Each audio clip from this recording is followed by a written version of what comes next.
Railway board chairman और महामंत्री की बैठक।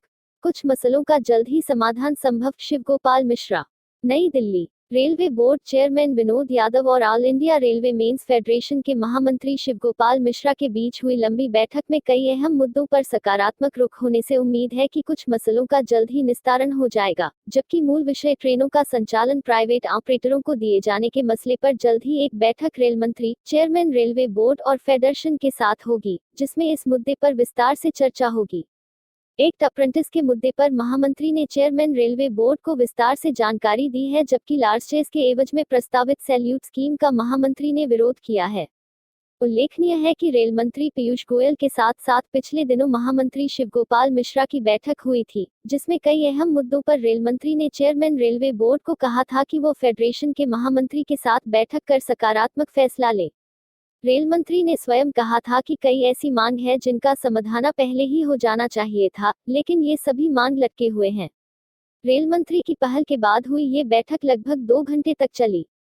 महामंत्री शिवगोपाल मिश्रा ने सबसे पहले 150 ट्रेनों का संचालन प्राइवेट ऑपरेटरों को दिए जाने से बात की शुरुआत की और कहा कि जो काम रेल कर्मचारी बेहतर तरीके से कर सकते हैं, कोई भी प्राइवेट ऑपरेटर उससे अच्छा नहीं कर सकता। दुनिया के दूसरे देशों में जहां कहीं भी रेल का निजीकरण हुआ, वहां सुरक्षा के साथ समझौता होने की वजह से दोबारा रेलों का राष्ट्रीयकरण किया गया। महामंत्री ने चेयरमैन को आगाह किया कि प्राइवेट ऑपरेटरों से ट्रेन का संचालन कराने के बहुत ही घातक परिणाम होंगे, क्योंकि उनका मकसद सिर्फ मुनाफा कमाना होगा और इसके लिए वो सुरक्षा मानकों की पूरी तरह अनदेखी करेंगे। बोर्ड चेयरमैन ने कहा कि इस मामले में जल्दी ही रेल मंत्री की मौजूदगी में विस्तार से पूरे दिन चर्चा करके ही कोई फैसला लिया जाएगा।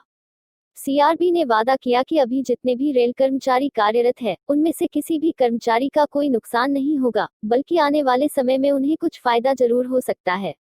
उन्होंने बताने की कोशिश की रेल में जाम के अवसर भी बढ़ेंगे। इतना ही नहीं, जितनी गाड़ियां अभी चल रही है, वो तो चलती ही रहेंगी, आने वाले समय में कुछ गाड़ियों की बढ़ोतरी भी प्रस्तावित है। महामंत्री ने कहा कि काफी समय से ग्रेड पे 1800 और 4600 के कर्मचारियों के बारे में बात हो रही है, यहां तक कि इस मसले पर रेल मंत्री और आप खुद भी सहमत है। कई मीटिंग में यह मुद्दा उठ चुका है, लेकिन आदेश जारी नहीं हो रहा है। इस पर सीआरबी ने डीजीएचआर से कहा कि 1800 ग्रेड पे के 50% कर्मचारियों को 1900 में प्रोन्नत करने की फेडरेशन की मांग पर तत्काल फैसला ले। इसी तरह 4600 ग्रेड पे के इंजीनियर्स के विषय पर गंभीरता से विचार करते हुए इस प्रकरण का शीघ्र निदान किया जाना चाहिए। रेलवे कॉलोनियों की दुर्गति के बारे में महामंत्री ने कहा कि अब तो पुराने रेलवे क्वार्टर्स की ऐसी दुर्दशा हो गई है कि उसमें रहना मुश्किल है। सीआरबी ने बताया कि मेट्रो सिटी में बहुत पुराने मकान की जगह मेंटेनेंस फ्री टावर बनाने का निर्णय हो चुका है, जल्दी ही ये काम शुरू हो जाएगा।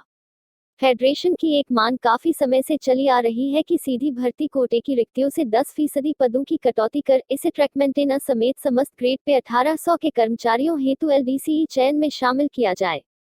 सीआरबी ने इस मामले पर भी डीजीएचआर से कहा कि बोर्ड से कमेंट ले और अगर इसी क्वालिफिकेशन के बच्चे हमारे पास है तो हम उन्हें एलडीसीई में प्रमोशन क्यों नहीं दे सकते। इसी तरह जीडीसी परीक्षाएं नियमित अवधि पर आयोजित न किए जाने की भी बात महामंत्री ने उठाई। इधर कोविड के दौरान कर्मचारियों को काफी समस्याएं आई हैं। महामंत्री ने कहा कि चाहे एक सिग्रेजिया का मसला हो, क्वारंटीन लीव की बात हो या फिर लॉकडाउन के समय में उपस्थिति की बात हो, किसी भी समस्या के बारे में स्पष्ट आदेश जारी नहीं किया गया है, जिसके चलते रेलकर्मियों को काफी दिक्कत हो रही है। सीआरबी ने बताया कि ड्यूटी के दौरान कर्मचारियों की मृत्यु को लेकर 35 लाख रुपए एक सिग्रेजिया का भुगतान करने के लिए एक प्रस्ताव वित्त मंत्रालय को भेजा गया है। जैसे ही वहां से फाइल पर संस्तुति आती है, इस बारे में आदेश जारी कर दिया जाएगा। बाकी के मामलों में सीआरबी ने डीजीएचआर को निर्देशित किया है कि वो निर्णय लेकर आदेश जारी कराएं। इसके अलावा महामंत्री ने प्लाज्मा बैंक के बारे में भी बात की।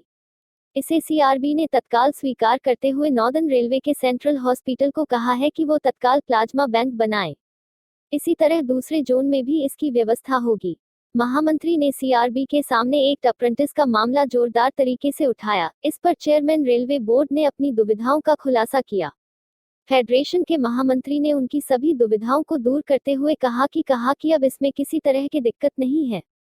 बहरहाल सीआरबी ने फेडरेशन की मांग पर नए एक्ट के हिसाब से नियोक्ता को अप्रेंटिस की बहाली में कोई मुश्किल नहीं है, इस पर गंभीरता से विचार करने का भरोसा दिया। लार्ज स्कीम के स्थान पर सैल्यूट स्कीम का फेडरेशन द्वारा विरोध किए जाने पर सीआरबी ने कहा कि अभी इस पर कोई अंतिम फैसला नहीं लिया गया है, इस मामले में आगे भी बात होगी। 50% पदों को समाप्त किए जाने के मसले पर सीआरबी ने कहा कि ऐसा कुछ नहीं होने वाला है। उन्होंने कहा कि अभी हमें सेफ्टी कैटेगरी में पदों की आवश्यकता है, इसलिए नॉन सेफ्टी कैटेगरी के जो पद लंबे समय से रिक्त है, उन्हें एक पर एक के आधार पर सेफ्टी कैटेगरी में पोस्ट क्रिएट करने की बात है। फेडरेशन के महामंत्री ने कहा कि कहीं भी किसी भी पोस्ट को सरेंडर करने की बात हो तो क्षेत्र और मंडल के यूनियन प्रतिनिधियों से विचार विमर्श के बाद ही अंतिम निर्णय लिया जाना चाहिए। बोर्ड के दबाव में बन रही सूची पर तत्काल रोक लगाई जानी चाहिए। पीएलबी के सवाल पर चेयरमैन रेलवे बोर्ड ने कहा कि मालभाड़े की ढुलाई में जुलाई 2019 की तुलना में इस वर्ष ढुलाई बेहतर रही है, लेकिन सवारी आय में काफी नुकसान हुआ है। फिर भी हम बोनस के सवाल को गंभीरता से ले रहे हैं और इस पर बात की जा रही है।